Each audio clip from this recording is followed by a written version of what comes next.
Olá, pessoal! Começando mais um 45 minutos. Eu sou Celso Shigami, estou aqui, olha só, rapaz, com quem eu estou dividindo a bancada virtual novamente, meu caríssimo irmão Léo Fontinelli. Sempre uma enorme satisfação, meu caro, estar junto com você. Estou muito feliz e a gente está aqui reunido de novo para falar, desta vez, de mais uma vitória do Vozão aí no Cearense. O Ceará venceu a equipe do Iguatu por 1-0 no Cearense, e a gente vai tratar desse jogo especificamente aqui nesse programa. Antes de a gente falar disso aí, Léo, falar de futebol, porra, um abraço saudoso aí em você, meu velho. Sempre bom revê-lo, companheiro.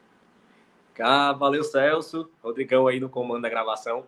Cara, morri de saudade demais de vocês. E acompanhando de longe, eu acho que eu nunca fui tão telespectador como nos últimos tempos, assim, porque, como tava na correria do trabalho, eu assistia tudo. E às vezes assistia o programa e depois assistia o corte.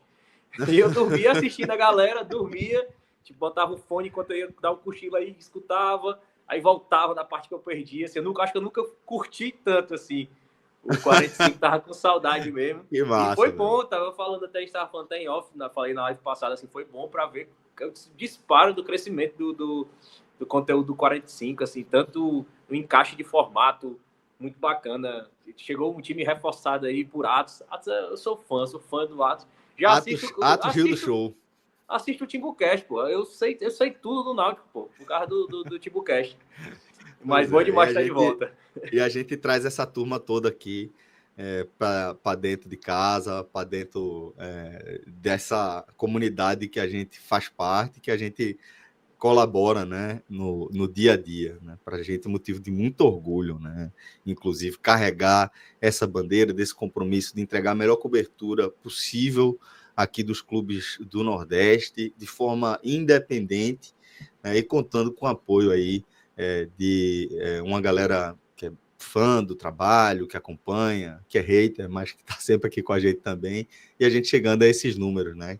O Rodrigão trouxe para a tela, chegamos à marca de 54 mil inscritos aqui no nosso canal, e aí eu reforço o convite para você deixar o seu like. Eu sei que muita gente consome vídeo no YouTube e, mesmo vídeo do canal que você curte, e acaba esquecendo de deixar o like, porque eu faço isso, né? Eu tenho os meus canais ali na minha lista, que o tempo inteiro eu estou vendo os novos vídeos assim que sai, porque eu estou inscrito, né? Porque aparece sininho, e às vezes eu esqueço mesmo de deixar o like. E aqui eu estou nesse papel de lembrá-lo, né? De deixar esse like, que é justamente isso que faz com que a gente dê cada dia um passinho a mais nessa meta de fazer nosso conteúdo chegar cada vez mais longe. Então, peço aí, tá?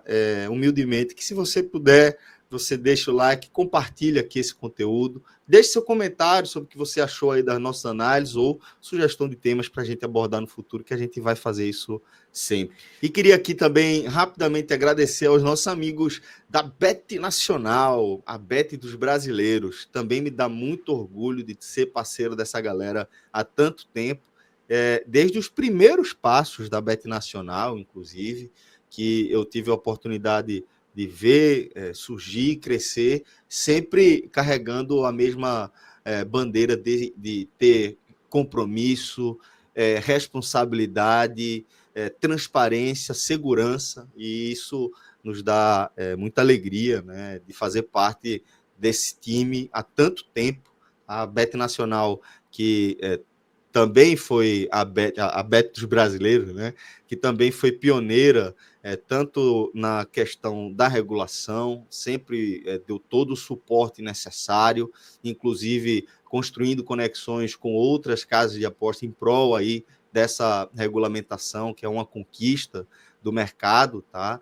Poder deixar tudo cada vez mais transparente e devolver, né, para a população brasileira um pouco do que também entra aí dentro desse mercado, né? E, afinal de contas, é a lógica, é o que faz sentido para qualquer tipo de negócio, e por isso que a Bet Nacional abraçou a regulamentação logo de cara, foi das primeiras empresas a enviar toda a documentação, a contribuir com tudo, a primeira a pagar a outorga federal para poder atuar aqui no território brasileiro, e a primeira também a trazer essa mensagem do jogo responsável, né, do jogo legal, de você fazer disso aí uma coisa positiva, de você não querer transformar isso numa renda extra ou em algo que pode atrapalhar a sua vida financeira e, consequentemente, sua organização, muitas vezes até familiar.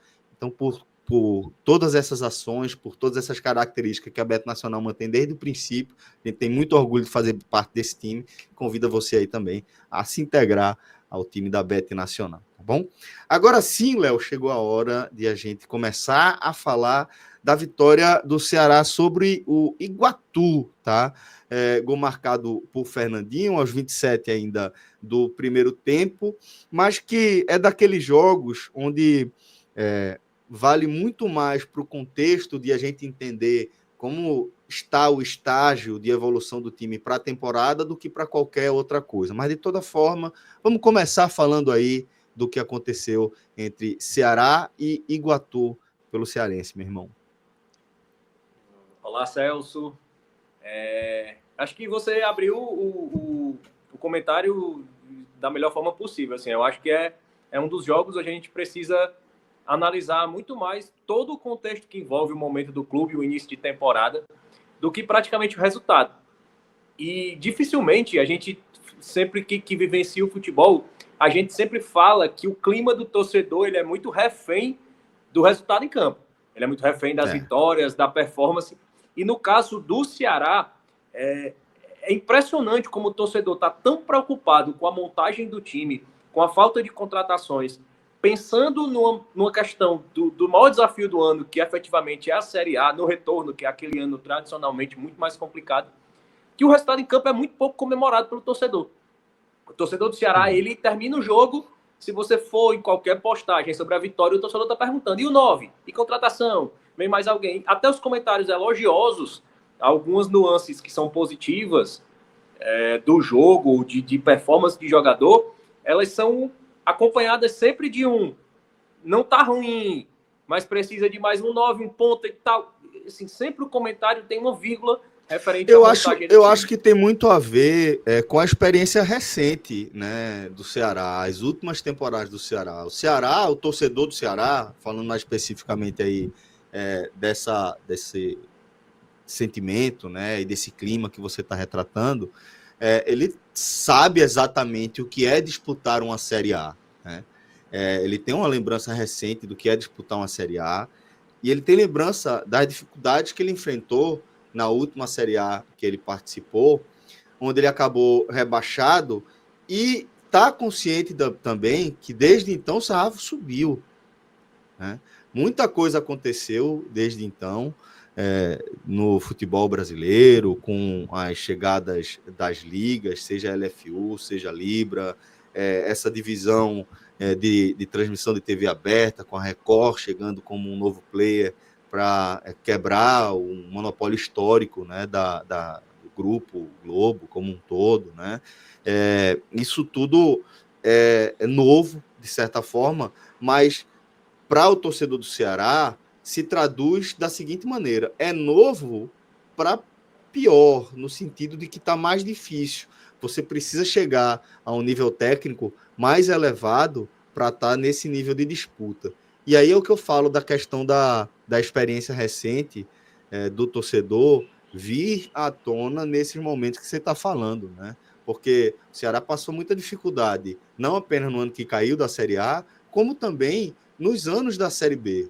O acesso é conquistado de maneira muito sofrida, muito custosa, né? E o Ceará perdeu as principais referências técnicas ali desse acesso tão custoso, tão difícil, né? Que traz o Ceará para a prateleira da elite do futebol nacional, o que é excelente em relação à participação, a sua participação nesse mercado, que ele também cresce economicamente, né, financeiramente. Então você passa a ter acesso a uma fatia maior do bolo, você passa a ter mais visibilidade, você consegue negociar com patrocinadores maiores, mas ao mesmo tempo você está ali numa arena enfrentando os gigantes, enfrentando os titãs a cada rodada, né? E eu acho que talvez seja isso, Léo, que deixe o torcedor do Ceará angustiado, né, independentemente o resultado ter sido favorável, dentro da compreensão de que estamos no começo da temporada, onde o nível técnico fica mais nivelado com a questão física. Eu acho que é isso que você está traduzindo, sabe, Léo? Esse incômodo, esse desconforto dentro do torcedor do Ceará, eu compreendo na pele, inclusive. Exatamente, assim, o torcedor está muito preocupado e, ao mesmo tempo, consciente que essa limitação financeira ela precisa ser suprida por muito trabalho do setor do departamento de futebol. É um departamento de futebol que ele, em tese, se provou na Série B com pouco dinheiro. O Ceará subiu com muita dificuldade na última rodada, não fez um campeonato sólido, mas esse departamento de futebol, até 2 meses antes do fim do campeonato, estava enfrentando atraso de salário, transfer ban. O Ceará sofreu 3 transfer ban. Então, assim, isso tem que ser tudo analisado no contexto do trabalho feito pelo departamento de futebol. Não obstante isso, conseguiu subir o time, assim. E é um departamento que o torcedor confia muito. E dentre todos esses problemas de contratação, existe uma limitação. Assim. Alguns torcedores, não compreendendo o contexto, falam muito isso. O Ceará vendeu 30 milhões de jogadores, mas esses 30 milhões já estavam previstos no orçamento. Eles estavam na conta do mesmo dinheiro que vai pagar a reforma do campo, do mesmo dinheiro que vai fretar voo, do mesmo dinheiro que vai precisar fazer reformas, do mesmo dinheiro. Então, esses 30 milhões já estavam contados. E mesmo com esses 30 milhões, a verba para contratações era só de 6 milhões. O Sport gastou isso gastou mais com o Coutinho ano passado. E o Ceará, por isso, teve que fazer algumas operações no sentido de pagar por empréstimos. Então, esse valor, se você for contabilizar que o Ceará pagou 1 milhão e, se não me engano, 1 milhão e 200 pela compra dos direitos do Lucas Rian, que nem está aqui, foi emprestado.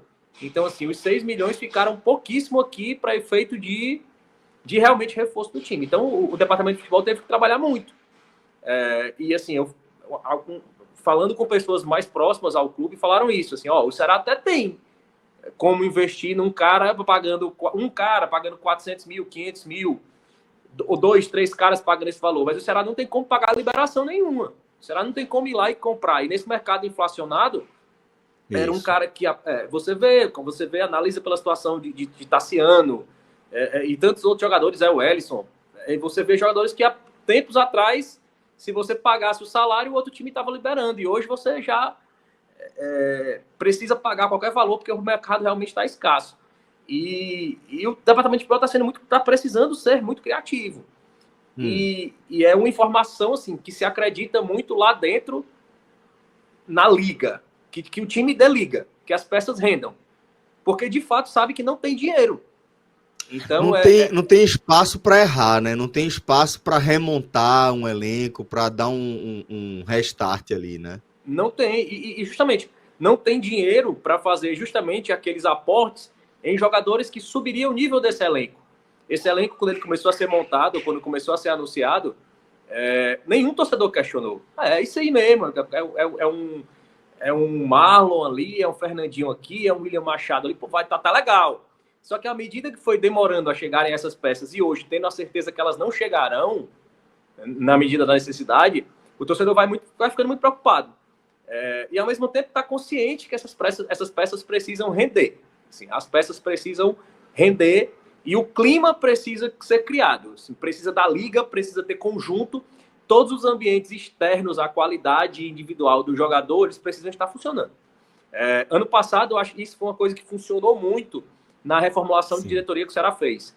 O Ceará começou o ano fazendo um seminário para todos os funcionários, explicando os planejamentos, estabelecendo metas. Foi na Arena Castelão, os funcionários, muitos deles nunca tinham pisado no vestiário do Castelão, eles entraram lá, foram acompanhados pelos jogadores, entraram no campo, sentiram aquela atmosfera, eles se vestiram da responsabilidade. O time investiu em assistente social para amparar as famílias. O time criou uma campanha de marketing baseada em todo mundo joga junto. Fez uma mudança na identidade visual, trouxe um verde ali para dizer, mudou aqui, sacudiu. Feirão de sócio. Só que esse ano tudo isso parou. Então, numa hora onde esse fator extra-campo vai fazer diferença, o clube dentro dessas áreas de marketing está mais fragilizado, vai prejudicar, de certa forma, o trabalho. E é por isso que o torcedor só enxerga isso. Contratação. No jogo de ontem, o Ceará, mesmo estando invicto, né, no campeonato estadual, são três vitórias em 3 jogos. O torcedor fala muito, esse ano, sem a pressão do acúmulo de títulos do rival, né? O torcedor está muito pouco preocupado com o Campeonato Cearense. Sinceramente, assim. E no meu caso pessoal, eu comento com alguns amigos, eles falam isso. Assim, o Ceará, muito fragilizado em outros momentos, ele conseguiu equiparar com Fortaleza, com um orçamento muito maior, conseguiu fazer jogos duros com o Bahia ano passado. Inclusive, no jogo que perdeu no Castelão, foi melhor que o Bahia, merecia o resultado. Mas esse ano a gente consegue ver peças que podem render, mas a gente não conseguiu ver alma ainda. A gente não conseguiu ver um cara. Ano passado, a gente, mesmo com o time fragilizado, você olhava para o campo, você tinha um Pulga, você tinha um Saulo, você tinha um Rosto. Em 2022, você olhava, você tinha um Vina, você tinha um Luiz Otávio. Esse ano você olha e você não. O time não tem alma, não tem ainda, né? Não tem ainda essa alma. E o time agora está construindo essa identidade com alguns jogadores. O Condé é um cara muito, muito conservador em termos de rodar peças, mas ontem ele já na escalação inicial ele já fez algumas modificações, inclusive uma que na live do último pós-jogo eu falei, né? Eu falei, o Matheus Araújo entrou muito bem, e para mim seria o cenário ideal, porque o Mugni rendeu muito abaixo, justamente porque está cansado. Seria o cenário ideal. O Matheus Araújo entrou ali 15, 20 minutinhos, foi muito bem, deu uma correria. Jogo seguinte, a intenção seria pôr pro Mugni, dar minutagem pro garoto saltar. Eu imaginei que o Condé não fizesse isso, mas ele fez, surpreendentemente. Tirou o Mugni, descansou o Mugni, trouxe o Matheus Araújo para a escalação inicial. Ele trouxe também uma modificação completa da zaga, né, que vinha sendo formado pelo Ramon Menezes, que saiu machucado no último jogo, e pelo Marlon, que vem demonstrando muita segurança, e é um dos jogadores que a diretoria trouxe para ser referência, né? Como eles têm essa nomenclatura aqui dentro da diretoria de futebol, G1, é aquele jogador de G1. Ele veio para ser titular. Se ele não for por outro acaso, mas ele veio para ser G1. No mesmo fato que uma referência técnica ali, né? Exatamente. Dentro do grupo, dentro da formação da mentalidade do futebol desse grupo do Ceará, né? Exatamente. E tem outros que vêm para ser G2 e de repente se converte em um G1. O Marlon é um desses caras que veio para ser G1, junto com o Sobral, com o Pedro Henrique. Nesse aí Marlon, que não pode errar. Nesses aí não tem espaço nenhum para errar, né? Não tem. E assim, até acho que não vem errando, tirando a quantidade. Porque o Marlon, você vê uma insegurança, mas você não vê uma falta de qualidade. Você vê ele errando jogadas, mas não por falta de qualidade. E o William Machado, que foi um cara que veio ali como uma aposta, como destaque da Série B, que era um cara que é um canhoto ali, já tinha aquela ciência que a gente tinha muita pouca probabilidade de manter. O David Ricardo é um cara que joga ali jovem, joga pela esquerda e tal. O William Machado, desde que entrou, já substituindo o Ramon Menezes durante o jogo, foi um cara que demonstrou extrema segurança, extrema qualidade, assim, mesmo contra adversários mais frágeis, é um cara muito seguro. E ontem ele reforçou isso jogando o jogo inteiro, com muita tranquilidade, muita qualidade, assim, cabeça levantada, verticalizando o passe. Assim como o Éder, que foi um cara que veio com a expectativa de ser G2, G3, e o Ceará pegou muito jogador nessa característica, ou o cara jogou sempre Série A, alto padrão, e vinha com o viés de baixa recente, ou um cara de Série B que vinha no viés de crescente. Foi basicamente esse recorte que o Ceará trouxe. E o Éder vinha nesse parâmetro, de um cara que tinha uma carreira consistente e vem num viés de baixa. E também mostrou também qualidade, o Éder muito tranquilo ontem, mas a torcida já incomodou na escalação com a manutenção do Kehler, né? O Kehler foi uma das contratações mais criticadas, exatamente, uma das contratações mais criticadas e vem falhando, assim, não são falhas normais, assim, são falhas de goleiro amador. Assim, ele é um cara que está 2 segundos atrás em termos de reflexo, assim, é absurdo, assim. Não é que ele não tem o reflexo de ir, ele demora para ir, ele vai pular na bola, ele tem a mecânica, mas quando a bola ele já foi, a bola já passou.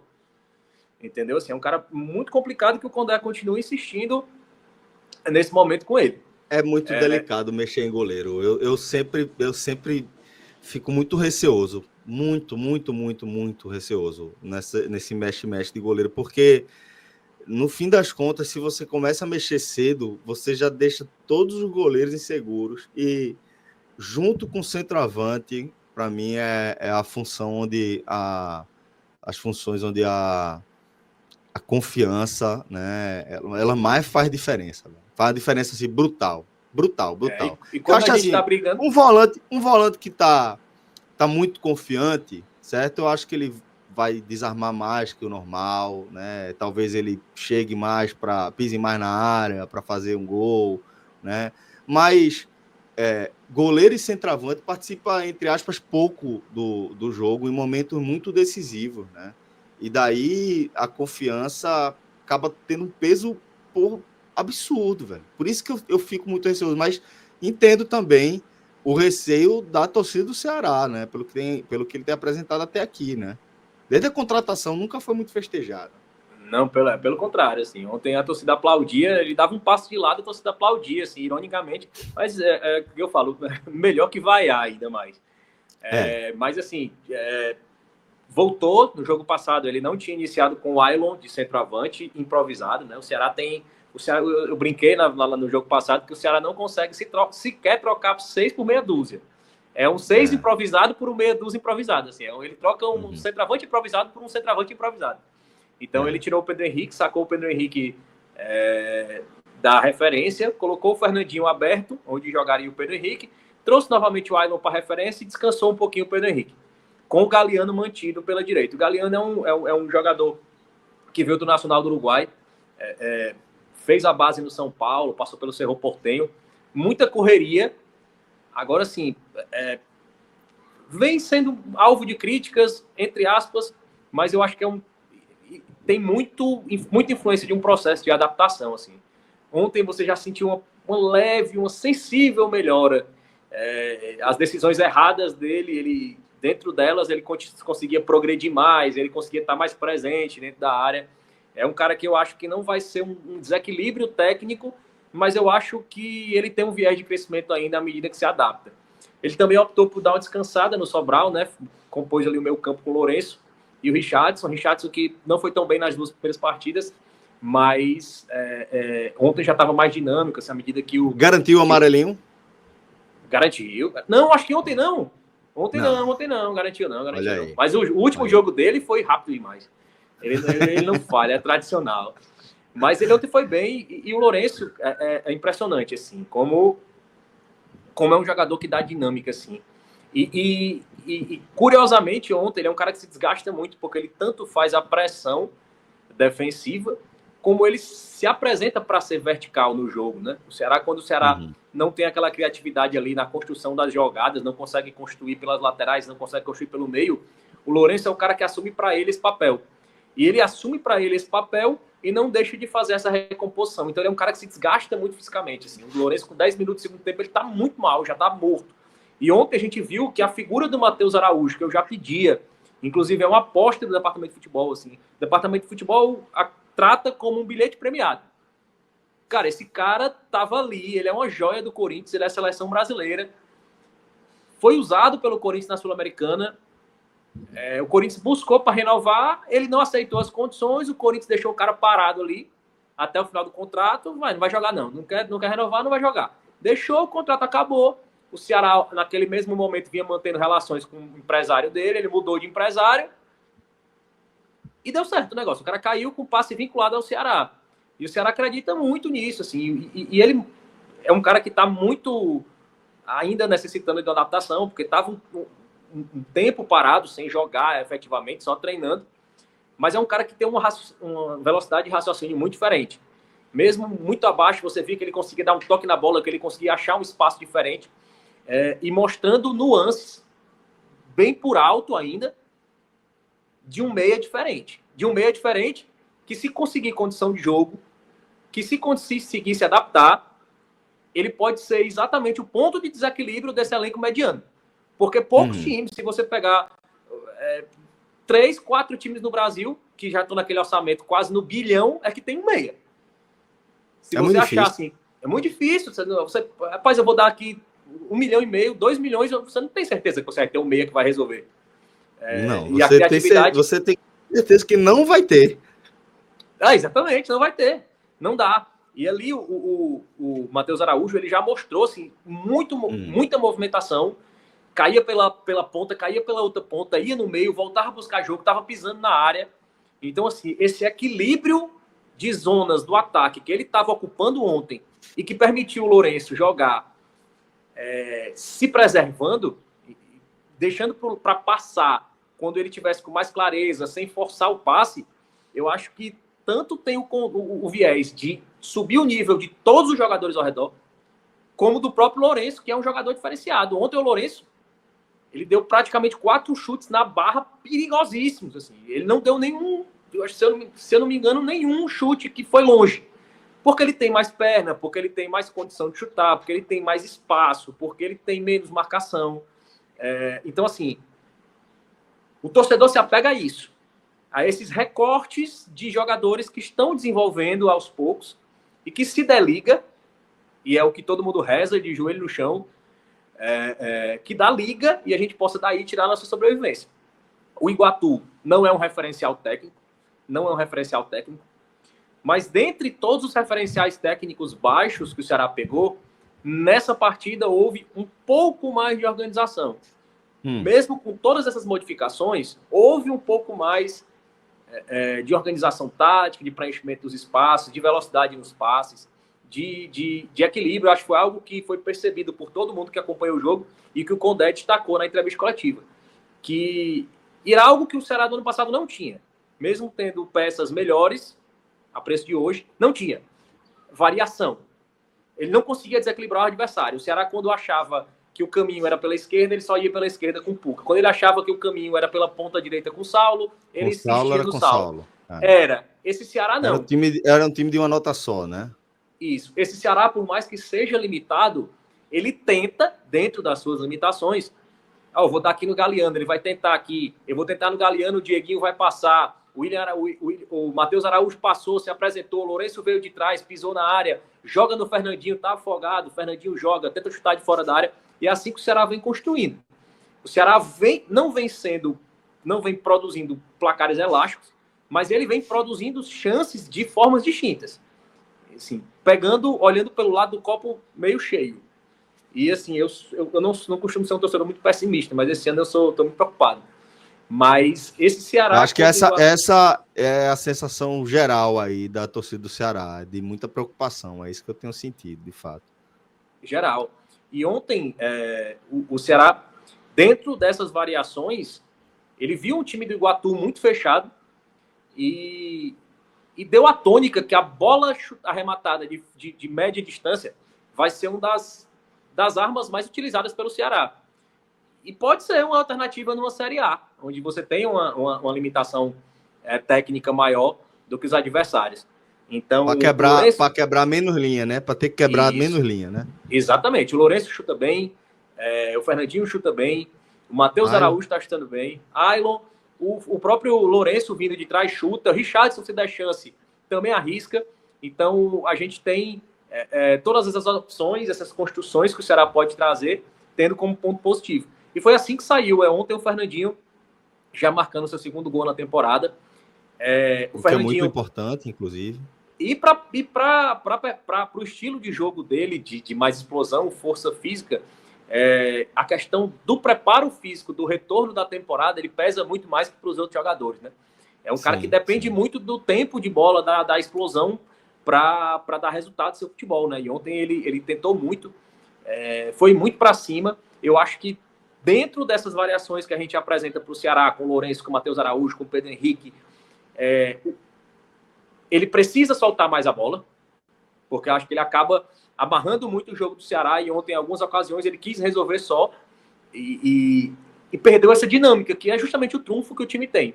Então, ali, logo no comecinho, ele uma jogada pela esquerda, ele foi conduzindo a bola, jogou para a perna boi, fez um golaço ali, muito próximo do ângulo. O goleiro Mário Iguatu, ali do Iguatu, fez muita defesa interessante, em chute do Lourenço, em chute dele. E o Ceará continuava tentando ali, né? Com o Lourenço vindo de trás, o Dieguinho também tentando muito. O Dieguinho é um cara que ataca muito, entra muito pela diagonal. Então, assim, um ponto interessante é que o Ceará optou por muitos jogadores que fazem mais de uma função. Então, isso hoje é é fundamental. estratégia Hoje é fundamental. total. Hoje é E fundamental. para o Ceará é fundamental de duas formas. Variação de jogo e economia. Economia. Total. O Ceará hoje, todo mundo fala, né? O Ceará precisa de mais um volante. Aí, ontem, com a estreia do Fabiano Souza, a gente vai passar mais detalhadamente pela atuação dele no segundo tempo. O Fabiano Souza entrou como lateral direito, jogador que veio de Portugal. Foi muito bem ontem, chamou muita atenção, assim, muito acima do esperado. E você acaba ganhando, com ele bem, uma opção de um Dieguinho volante. O Dieguinho joga como volante, joga bem. Você tem o Fernando Sobral, que joga na direita e joga como volante. No primeiro jogo contra o Tirol, você via em alguns momentos, mesmo sem ter aquela dinâmica de treinamento, o Fernando Sobral e o Dieguinho alternando entre lateral e volante. Aquilo causa uma confusão ali no adversário, que você pode ter um Sobral arrastando pela direita, um Fernandinho ali cruzando a diagonal pelo meio, um Dieguinho se apresentando pelo meio ali. Entendeu? Você tem opção. Enquanto o Lourenço abre espaço para chutar, assim, você tem opção no time. E ontem, assim, o Ceará continuou depois do gol, continuou pressionando o Iguatu, deu muitos chutes, teve chances claras. E no segundo tempo, o Condé optou por fazer algumas modificações. O Matheus Bahia já entrou como titular novamente, ele foi um cara que se apresentou depois para a pré-temporada, pela questão contratual ainda sendo resolvida com o Bahia. E também dá um ganho de dinâmica, principalmente contra esses adversários mais frágeis. O Matheus Bahia é muito importante. Eu era a favor da manutenção do Matheus Bahia, porque eu acho que ele ajuda o Ceará em todos os contextos que a gente vai enfrentar no ano. Quando a gente enfrentar adversários de um poder ofensivo, de um poder de qualidade de futebol menor, ele se sobressai pela qualidade. Ele arrasta, ele leva, ele cruza, ele chuta, ele sente à vontade. E ele é um cara equilibrado ao ponto de perceber que, diante de um desafio técnico maior, ele é o cara que não inventa. Ele é o cara que fica, guarda espaço, marca ali, fecha aquela linhazinha e ele vai na boa. Foi assim faz o trabalho. Faz o trabalho. Então, ontem ele foi para cima, ele chamou a responsabilidade, sobressaiu. E no segundo tempo, o Fabiano Souza veio na lateral direita, e a gente precisa também fazer essa ressalva do próprio contexto. Ele é um cara que chega de Portugal ali já com a temporada andando, né? Então ele estava fisicamente muito acima dos demais, por todos os critérios que envolvem isso. Ele é um cara que já tem um preparo físico avantajado, que entrou no segundo tempo pegando um time cansado, um time do interior cansado, que já não tem aquela condição de preparo como tem os times mais de maior poder aquisitivo. E ele entrou com toda a liberdade do mundo, assim, com a defesa já cansada. E é um cara que já tem aquela compleição física, assim, já muito mais avantajada. É um cara muito forte. E, assim, guardadas as devidas proporções e também, mais uma vez, respeitando todo esse contexto do desafio técnico que era o Iguatu, parecia um profissional jogando com sub-15, assim. Em nível de força física, na facilidade que ele passava, que ele... Passo, né? Muito, muito, assim, impressionante. Tô muito curioso para ver ele, à medida que se entrosar, à medida que entrar dentro da ideia de jogo do Condé, mas foi um jogador que deu um cartão de visitas sensacional. E foi uma contratação que a torcida não esperava nada. A torcida não esperava nada da contratação do Fabiano. Foi uma contratação emergencial pela ruptura dos ligamentos de tornozelo do Rafael Ramos. Então foi uma contratação emergencial. Você fazer uma contratação emergencial sem caixa e você ser assertivo é muito complicado. Dá certo. E dá certo, né? Assim, ontem o torcedor do Ceará, que é um eterno pessimista, ontem ficou animado com o jogo do Fabiano, com o jogo do Matheus Araújo, com o jogo do Éder, com o jogo do William Machado. E nutre, acende aquela chama de que tudo se encaixe e seja o nosso trunfo. No segundo tempo, aí o Ceará já cedeu mais espaços, era um time mais cansado, o Iguatu está se preparando há mais tempo, era um time mais cansado, e o Condé optou por fazer algumas substituições, né? Botou de novo, entrou o Pedro Henrique, colocou o Pedro Henrique ali aberto, muita correria, é um cara que realmente é aquele cara que veio para ser um dos referenciais técnicos do elenco. E optou também pela entrada do João Vitor, né? Que é um garoto, aquele eterno garoto da base, que teve muitos problemas extra-campo e vai e volta. E o João Vitor hoje foi muito inserido no que falou o Condé na coletiva de imprensa passada, cobraram, né? Fizeram pergunta sobre por que se esse não era o momento de usar a base, porque no futuro não ia ter outro momento. E o Condé dizia justamente isso. Ele disse, olha, não tem uma base. A gente saiu, 15, 16 jogadores saíram, chegaram 12, e eu não tenho uma base. Não tem por que eu jogar um moleque num time que não existe. Eu preciso ter um time. Exato.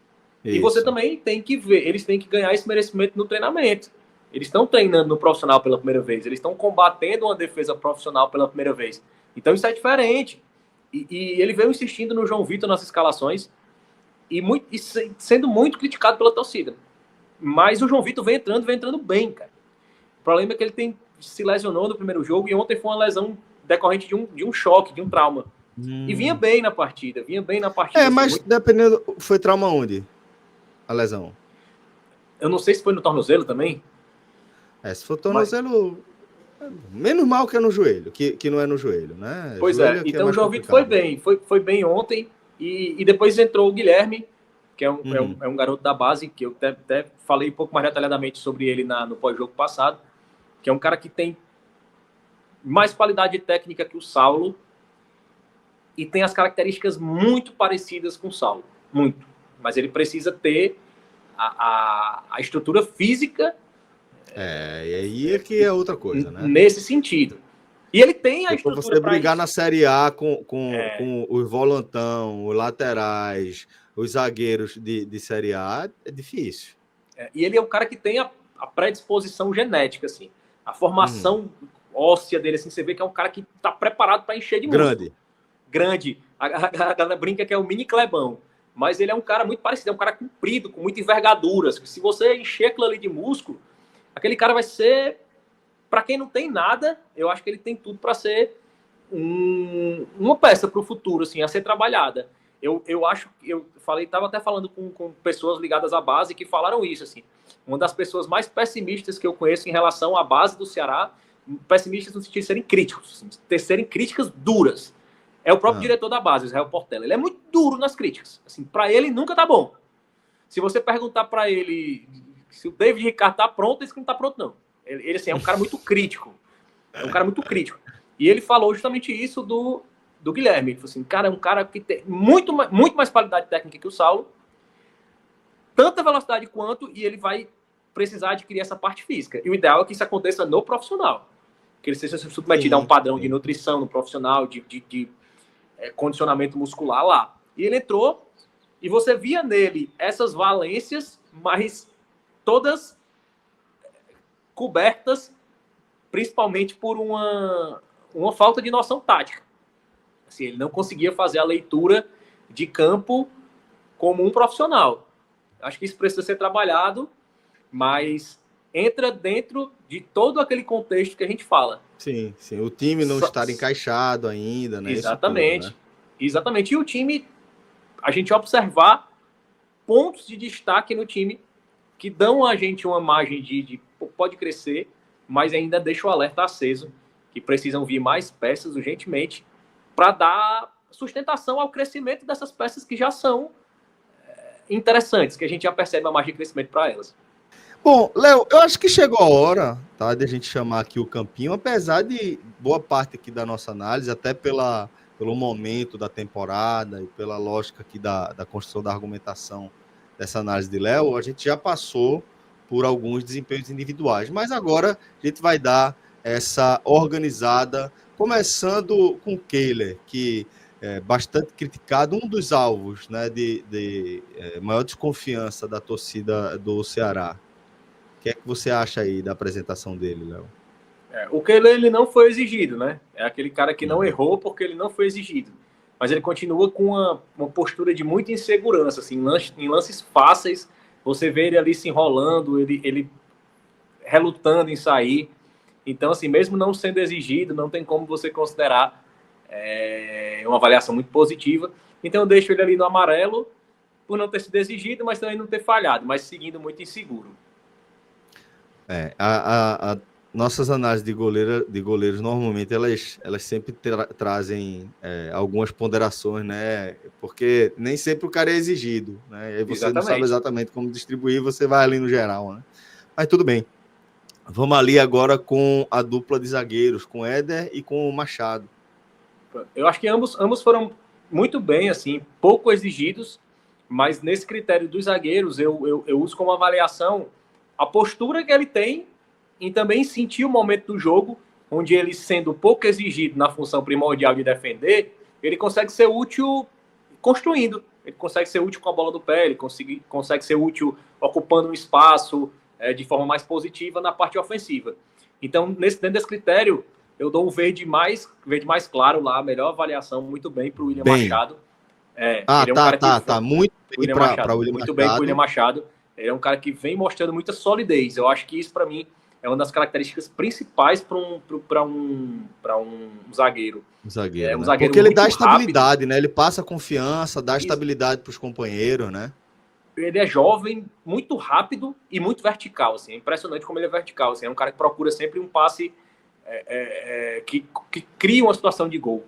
E o Éder não comprometeu, também tem a mesma qualidade no sentido da segurança, mas como ele foi menos efetivo nessa parte extra que eu considerei como critério, eu dou aquele verdezinho mais escuro para ele. Então, bem para Éder, muito bem para William Machado. Agora vamos com os laterais, começando com o Dieguinho, e depois a gente fala de Matheus Bahia.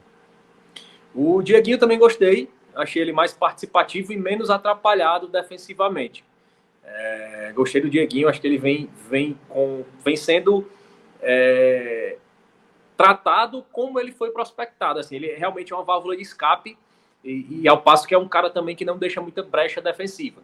Nesse começo momento, eu atribuo muito a falta de ritmo. Assim, ele tem, às vezes, momentos de atrapalhagem mesmo, assim, atrapalhamento assim, com a bola, mas você vê claramente que é algo fruto realmente de ritmo de jogo. Você não vê aquela coisa que é grosseria, que é falta de tato com a bola. Então eu dou ali pro Dieguinho um verde também desse mais escuro. Certo, bem também para Dieguinho. Matheus Bahia, mesmo nível, um pouquinho acima, não, um pouquinho abaixo? Muito bem pro Matheus Bahia. Acho que ele foi muito participativo, ele vem sendo, como eu disse, naquela análise mais detalhada que eu fiz. Muito importante, como eu falei na análise mais detalhada que eu fiz, por saber fazer essa leitura de momento, de adversário, de um adversário mais frágil, ele conseguir ser mais ofensivo, arriscar, buscar mais a linha de fundo, e ao mesmo tempo, quando pega um adversário de maior poderio técnico, ele dá aquela segurada, fecha os espaços, não compromete e joga de forma mais inteligente. Então, por isso que ele tem uma avaliação um pouquinho acima. Então, muito bem para Matheus Bahia. Agora a gente vai para o meio campo, começando aí com os volantes. Pelo que você falou, Richarlison e Lourenço foram bem. Senti que você gostou mais aí até do jogo, da apresentação do Lourenço, mas acho que os dois vão estar aí nessa média de bem, muito bem, né? O Lourenço, muito bem, assim, é o pulmão e o coração do Ceará. Eu brincava assim. Tudo passa por ele, né? Impressionante. Tudo passa por ele e eu não acreditava que ele ficasse no Ceará. Eu sinceramente, foi uma manutenção para mim vital. Das permanências que você comemora como contratação, né? Exatamente. Como reforço. Tudo passa por ele. Esse é um jogador que você sabe que ele não vai ser uma nota 3. Na pior das hipóteses, ele é uma nota 6. Esse é um cara muito correto, muito regular. E o Richarlison foi bem enquanto teve pulmão. Eu vou dar um amarelo pela queda no segundo tempo, mas no primeiro tempo achei ele muito bem, melhorando no tempo de bola, fez alguns desarmes interessantes, mas o Richarlison é um cara que, geralmente, quando o problema dele não é uma fase mesmo ruim, é um problema realmente físico, ele é um cara que, quando ele está numa fase ruim tecnicamente, ele comete erros de decisão que implicam geralmente, contra-ataques. Quando ele está mal fisicamente, ele só some do jogo. Então, assim, ele fez um começo de jogo participativo enquanto teve gás e depois sumiu. Então, por isso eu dou um amarelo, mas não em tom de crítica, mesmo em tom de queda de rendimento durante a própria partida. Certo. Faltou regularidade ali, né? Exatamente. Vamos agora com Matheus Araújo, para fechar essa linha central aí. Matheus Araújo, vou fazer uma avaliação um pouco mais positiva dele. Dentro de uma régua, junto com a do Richarlison, parece até ser injusto com o Richarlison. Mas o Matheus Araújo, por mais que tenha tido essa mesma questão da queda de rendimento físico, dentro do recorte de partida que ele teve pulmão, e dentro, considerando também, pela falta de entrosamento, que isso limita a inteligência dele. Quanto menos entrosado o time, mais difícil você ler o espaço, e mesmo assim ele conseguiu tirar jogadas, passes interessantes, deixou uma jogada dentro da pequena área para o Ailon empurrar a bola para dentro, que a bola quicou assim, um pouco antes de chegar no pé dele. Eu vou dar um verde mais escuro aí para o Matheus Araújo, consagrando aí o potencial. Um verde escuro aí para ele. Agora vamos com os pontas, com o Galeano e depois com o Fernandinho, autor do gol solitário dessa partida. O Galeano eu vou colocar um amarelo, mas com essa ressalva aí, que ele apresentou um leve, muito discreto crescimento, mas considerando que ainda existe aí um processo de adaptação e que ter apresentado um pequeno crescimento já é um sinal de esperança aí, que a gente pode esperar mais um pouco por essa adaptação. Já o Fernandinho mais adaptado. Exatamente. Já o Fernandinho mais adaptado e fisicamente melhor. Eu vou dar um verde claro, por ter sido autor do gol, por ter chamado a responsabilidade, por ser um cara que foi muito participativo no jogo. E pelo tanto que ele participou, eu acho, inclusive, que a média de erros dele foi pequena, porque prendeu a bola, tentou achar o espaço, e para coroar isso teve o gol. Então foi muito importante aí, não tem como não dar o verde pro Fernandinho. Muito bem, então tivemos aí Galeano com o regular, Fernandinho com o muito bem e Ailon improvisado de centroavante, de 9. O Ailon eu vou colocar um vermelho. Pior jogador da partida, assim. Muito pouco participativo, sacrificado pela improvisação, mas eu acho que na bola que caiu no pé dele, ele perdeu o gol e conseguiu se apresentar pouco como opção em um contexto onde tu tem um meia criando e conseguindo criar o espaço, onde tu tem 2 pontas trabalhando para ti e um time frágil. Você pode criticar um centroavante improvisado no momento onde ele tá jogando contra uma defesa de Série A, onde o cara é forte, onde o cara ali na briga ele perde, mas num time como o Iguatu, o Ailon precisa sobressair, principalmente tendo tanta gente construindo para ele. Assim, se nesse momento ele não conseguiu achar o espaço para finalizar, não conseguiu se colocar em situação de passe, aí nesse momento a gente tem como jogar um pouco a crítica nele, por mais improvisado que ele esteja. Então vamos agora com os substitutos, né, galera que entrou aí no decorrer da partida. Logo tivemos aí uma movimentação dupla com a entrada de Fabiano e de João Vitor, né, nas vagas aí de Dieguinho e Galeano. Exatamente. Fabiano, como eu falei, é uma grata surpresa. O verde mais claro aí. Foi muito bem na partida, se impôs tanto tecnicamente como fisicamente. É difícil alguém que entra no segundo tempo assim receber esse verde de cara, assim, mas ele realmente estava realmente em outra rotação, assim, foi bem evidente. E o João Vitor também entrou bem, não tão bem quanto o Fabiano, mas eu vou dar o verde mais escuro, porque assim, enquanto teve em campo e quando teve saúde, foi muito bem, assim. Se machucou e acabou sendo substituído por Guilherme, né? Por Guilherme. Guilherme, eu vou dar um laranja para ele. Ele tem qualidade, mas ainda é muito perdido em termos táticos. É um cara que precisa amadurecer nesse aspecto. Mas eu acho que é um jogador que o Ceará precisa trabalhar, assim, precisa olhar com carinho para ele. Assim. E também tivemos aí as entradas de Recalde e Pedro Henrique nas vagas de Matheus Araújo e Fernandinho. Pedro Henrique, aquele clássico exemplo de vítima do próprio sarrafo. Acho que ele entrou bem, mas tentou muito mais abaixo do que ele vinha apresentando nas últimas partidas. Então eu dou um amarelo para ele aí, mas um amarelo positivo nesse sentido, assim, um amarelo de um cara que tentou... Razoável e indo para bem, né? E que estava abaixo das últimas partidas que ele fez, onde realmente ele assumiu o protagonismo. Eu acho que ele até apareceu menos justamente por isso, assim. Por ser um time bem mais mexido do que o outro que ele atuou, que ele já vinha treinando junto, e por ter mais um formato de ter mais opções de construção ofensiva. Perfeito. E já o Recalde, né? O Recalde bem abaixo, laranja, assim, teve pouco tempo de jogo, pegou pouco na bola, Não gostei do Recalde, é uma peça que a torcida aposta muito para esse ano, acho que ele precisa ter mais minutagem. O sarrafo, né? O sarrafo dele é mais alto, ele pesa mais, né? Exatamente, dentro de uma formatação de elenco para a Série A e pela opção de manutenção dele, se espera que ele tenha feito essa equiparação física que achava que ele precisava para encarar uma Série A. Eu acho que vai ter muito esse termômetro aí nesse começo de temporada. Eu não acredito que ele não sendo utilizado nesse primeiro recorte de temporada, que ele permaneça até o final da temporada. Assim, é uma impressão minha. É um cara que tem mercado fora do Brasil, que recebeu propostas, que não quis ir, mas eu acho que é aquele contexto muito de dizer, tu vai ficar, tu vai tentar, tu vai entrar desde o começo, vai fazer a pré-temporada. Se vê que não dá, a gente te libera para o mercado. Eu acho que está muito nesse sentido aí. Tudo bem. Então, antes de a gente fechar aqui o nosso campinho com a análise sobre o trabalho de Léo Condé nessa partida, vamos ver quem foi o melhor em campo. É Lourenço? Melhor em campo? Isso. Não, vou dar para o Fernandinho hoje. Olha aí, Fernandinho, melhor em campo. Muito bem. Guarda esse corte aí, tá? Para a turma aí. Fernandinho, então... O futuro, né? Deixa eu chegar na Série A. Vamos aí, Fernandinho, então, melhor em campo. Não, mas, porra, dá para esperar coisa boa de Fernandinho. Melhor em campo, autor do gol solitário aí, da vitória do Ceará, na escolha do nosso querido Léo Fontinelli. E o professor Léo Condé, seu quase xará.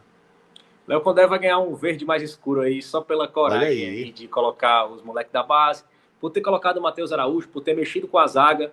Ele quebrou um pouco ali a zona de conforto dele, que é um cara bem conservador.